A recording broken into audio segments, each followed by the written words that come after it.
ନୟାଗଡ଼ ଜିଲ୍ଲା ଶରଣକୂଳର ପଞ୍ଚୁ ନାହାକ ତାଙ୍କ ଜେଜେ ବାପା ପୂର୍ବରୁ ସାପ ଧରୁଥିଲେ। ଜେଜେ ବାପାଙ୍କଠାରୁ ସାପ ଧରିବା କୌଶଳ ଶିଖିଛନ୍ତି ପଞ୍ଚୁ।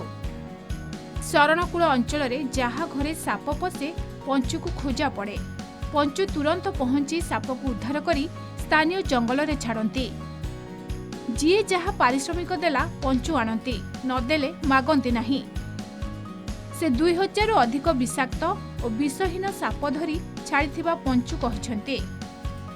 ସେହିପରି ଓଡ଼ଗାଁର ଦୀପକ କୁମାର ନାୟକ ସାପ ଧରିବାରେ ଓସ୍ତାଦ। ବନ ବିଭାଗ ପକ୍ଷରୁ ଏମାନଙ୍କୁ ଚିହ୍ନଟ କରାଯାଇଛି।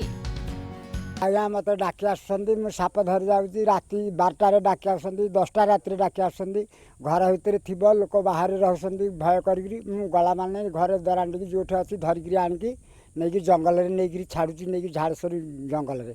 ହଳଥିଆ ନାଗ, ଚମ୍ପା ନାଗ, ଆଉ ରଣା ସାପ, ଚିଟି ସାପ, ଏସବୁ ଯେତେ ସବୁ ଧରୁଛି ନେଇକି ଛାଡ଼ୁଛି ନେଇକି ଜଙ୍ଗଲରେ। ଆଉ ତ ମୋତେ ଯିଏ କଲ୍ କରନ୍ତି ମୁଁ ଯାଏ ରେସ୍କ୍ୟୁ କରିକି ଆସେ।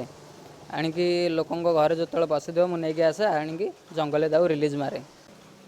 ନାଗ ସାପ ଧରିଲେଣି, ଐରାଜ, ଅଜଗର, ନାଗ, ଚିଟି, ତମ୍ପ, ରଣା ସବୁ ଇତ୍ୟାଦି ଜିନିଷ ସାପ ବହୁତ ଯେତେ ଭେରାଇଟିର ନୂଆ ପ୍ରଜାତିର ବି ଅଛନ୍ତି, ସେରା ବି ଧରିକି ରିଲିଜ୍ ମାରେ ମୁଁ।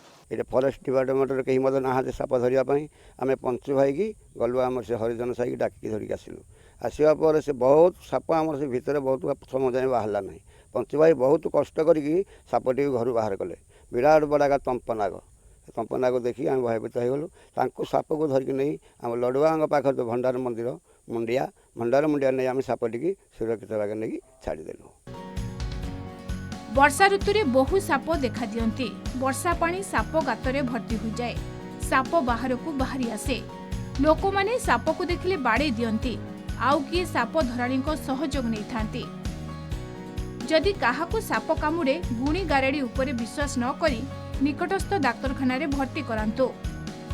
ଘର ଚାରିପାଖ ସଫା ସୁତୁରା ରଖିଲେ ସାପ ଘରକୁ ଆସେ ନାହିଁ ବୋଲି ସ୍ୱାସ୍ଥ୍ୟ ବିଭାଗ ପକ୍ଷରୁ ପରାମର୍ଶ ଦିଆଯାଇଛି।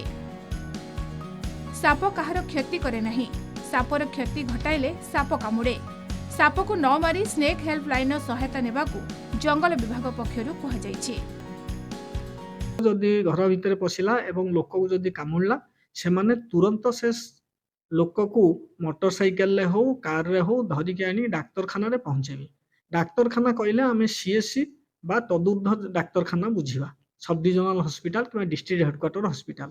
ଆମେ PSCରେ ଆଣ୍ଟି ସ୍ନେକ୍ ଭେନମ୍ ରଖିଛୁ, କିନ୍ତୁ PSଟା ମାତ୍ର 6 ଘଣ୍ଟା ପାଇଁ ଖୋଲିଥାଏ। ତେଣୁ ସେଠି ଯଦି ବନ୍ଦ ଥିବ ଭାରି ଅସୁବିଧା ହେବ।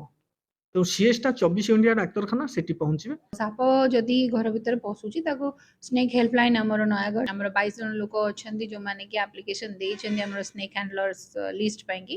ସେମାନଙ୍କୁ ଆପଣମାନେ କଣ୍ଟାକ୍ଟ କରାଇ ପାରିବେ।